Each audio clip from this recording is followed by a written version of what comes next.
Le Seif Yudbet traite de la possibilité de verser de l'eau à l'intérieur d'un mecham. Le mecham, comme on l'avait rapporté, c'est l'ustensile qui a été chauffé, qui a permis de chauffer de l'eau, qui a été placé à même le feu, sur le feu. Et la halakha traite donc de cette possibilité d'y verser dans ce mecham de l'eau, ainsi que de la possibilité de verser de l'eau chaude dans de l'eau froide. Avant de passer à la halakha, voyons la Mishnah Daf Mem Aleph Amud Aleph, en bas de la page. La Mishnah rapporte un mecham shepinahu, le mecham qu'on aurait déplacé. On verra immédiatement dans la Gemara que, d'après une explication de cette Mishnah, il s'agit non pas du mecham simplement qui aurait été déplacé, mais de l'eau de ce mecham qui aurait été retiré. Donc le mecham qu'on aurait retiré, loïten netocho, on n'y versera pas à l'intérieur tsonen de l'eau froide, bishvil shiyechamu, afin qu'elle réchauffe, aval, mais noten ou letocho, on peut y mettre à l'intérieur de ce mecham, o letor akos, on peut y mettre, donc y verser de l'eau froide dans ce mecham ou à l'intérieur d'un kos, d'un verre, kedele afshiran, afin de tiédir l'eau qu'on y verserait. La Gemara demande au sujet de un mecham shepinahu, justement, qu'est-ce que ça veut dire, le mecham qu'on aurait retiré. La Gemara demande Maïka Amar, qu'est-ce que ça veut dire? Amar Ravada bar Matna, il a dit Ravada bar Matna, Achike Amar, ainsi a dit la Mishnah, Amecham shepina mimenu maim chamin, le mecham duquel on aurait retiré l'eau chaude, loïten et tocho maim muatim, on n'y versera pas à l'intérieur de ce mecham un petit peu d'eau froide, kedeshi yechamu, afin qu'elle réchauffe cette eau, aval, mais noten et tocho maim merubim, on peut y verser à l'intérieur une grande quantité d'eau froide, kedele afshiran, afin de la tiédir. La Gemara demande, la Gemara s'étonne, va allo metzaref. Ah, mais en faisant cela, on serait metzaref. Être metzaref, ça signifie, c'est le procédé qui consiste à durcir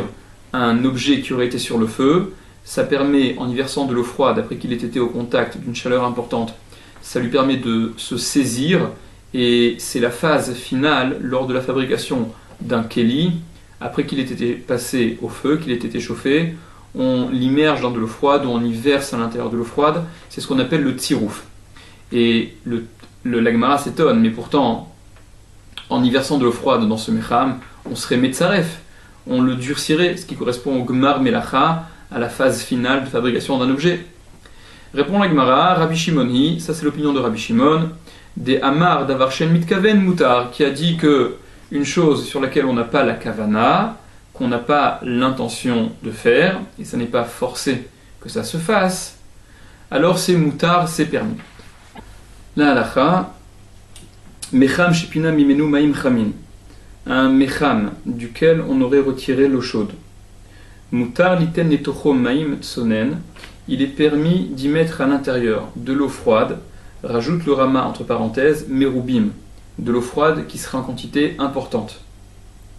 Kedele hafshir, afin de tiédir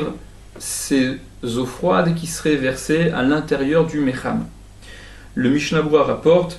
que même si on emplit en totalité ce mecham, ce keli, on ne craint pas qu'il y ait un tsirouf, on n'est pas choshesh le tsirouf, parce qu'on n'a pas la kavana, on n'a pas l'intention, en versant cette eau froide, de durcir ce récipient. Et dit le Mishnah Berurah, ça n'est pas un psik réché, ça n'est pas obligatoire que le tsirouf intervienne.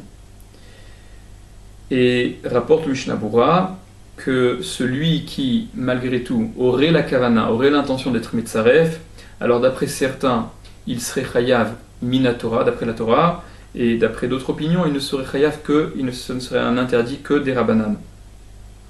Poursuit le Shulchan Aruch, ou mutar latsuk maim chamin etor maim tsonen, et il est permis de verser de l'eau chaude dans de l'eau froide, o tsonen etor chamin, ou de l'eau froide dans de l'eau chaude, vehu, mais à la condition, shelo hiu bikli rishon, que ce ne soit pas dans un keli rishon, mipne shemitramemin arbe, parce que elle se réchaufferait beaucoup si c'était dans un Keli Rishon. Le Mishnah Berurah explique que, à contrario, dans un Keli Sheni, ce sera permis même de mettre un petit peu d'eau froide, c'est-à-dire, dans un Keli Sheni, verser une petite quantité d'eau froide, ce sera permis également, quand bien même au final, le résultat obtenu, on aurait une température égale ou supérieure à Yad Soledet, ça ne pose pas de problème, parce que de toute façon, Keli Sheni est nommé Vachel, le Keli Sheni ne cuit pas, alors que pour les autres aliments, le Mishnah Berurah a rapporté, et ça c'est l'opinion que suit le Mishnah Berurah, que dans un Keli Sheni, il y a un problème de Mirzek et Mevachel, ça ressemble à cuire, ou bien un autre problème qui pouvait se poser, à savoir celui de Kalé à Bichoul, les aliments qui sont particulièrement faciles à cuire et pour lesquels il faut donc craindre qu'ils appartiendraient, les autres aliments quels qu'ils soient, eux aussi à la catégorie des Kalé à Bichoul. Et même si pour les boissons, pour les liquides, en général, c'est interdit, dans le Sharatziun Seif Katan Samechet, le Mishnah Berurah rapportait déjà que, au sujet de l'eau et de l'huile, ça ne pose aucun problème que de les verser dans un Keli Sheni, puisque la Gemara citait explicitement l'eau et l'huile comme ne faisant pas partie de ces Kalé à Bichoul. Le Mishnah Berurah rapporte également dans le Biur Halacha qu'il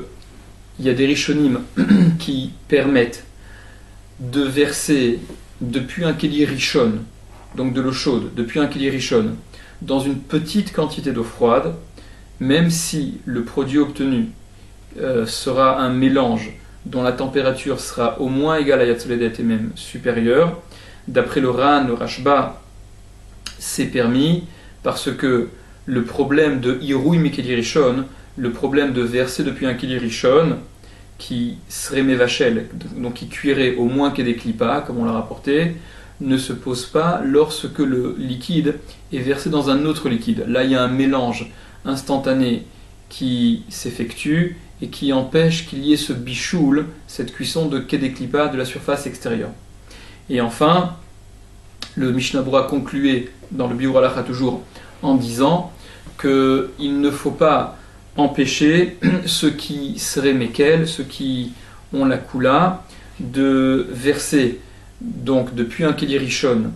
de l'eau chaude, un liquide chaud, même dans une petite quantité de liquide froid, si ce liquide froid, il a au moins été cuit au préalable une première fois, parce que là on viendrait ajouter l'opinion que nous ne tenons pas à la lacha, mais qui existe malgré tout, à savoir que en bichoul achar bichoul, il n'y a pas de bichoul après un premier bichoul, même bedavarlach, même dans un liquide. Le Rama rajoute ve'imamaim merubim kolkar, et si l'eau est en quantité tellement importante, chez Ifshar Shiit Bachlou, au point qu'il n'est pas possible qu'elle cuise, comme le Rama expliquera juste après, il s'agit du cas où, même si on veut verser de l'eau froide dans un Keli Rishon, si cette eau froide qu'on y verse, elle est en quantité tellement importante que de toute manière, elle ne cuira pas, on obtiendra un mélange d'eau tiède, dont la température ne sera pas égale à Yad Soledet, Rakshi Afigut Sinatan, donc cette eau qu'on y verse, qui est en quantité tellement importante, Rakshi Afigut Sinatan, ça n'est que pour